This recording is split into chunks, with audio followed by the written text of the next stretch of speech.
তো হ্যালো বন্ধুরা, আজকে আমরা ঘুরতে যাব।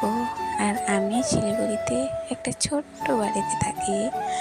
তোমরা সবাই আমাকে সাপোর্ট করো,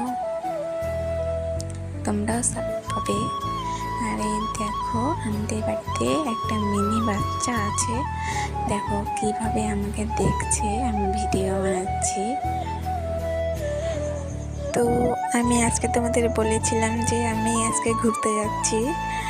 তো আমি যেখানে যাচ্ছি সেখানে চলে এসেছি। আজকে ছিল আমার বোনের বার্থডে, আমি বার্থডে বাড়িতে চলে এসেছি।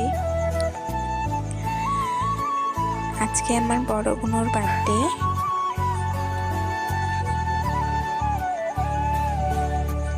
তোমরা দেখো কেমন হাসি মজাক করছে। আর আমি নতুন ব্লগার, তো ভুল ত্রুটি তো হয়েই থাকে, তো তোমরা কিছু মনে করো না। আর এখন ওর বার্থডে সেলিব্রেট হচ্ছে। এই যে আমার কিউট বোনু, আর এই যে আমার পুচু সোনা আমি। তো সবাই ভালো থেকো, পরের ভিডিওতে দেখা হবে।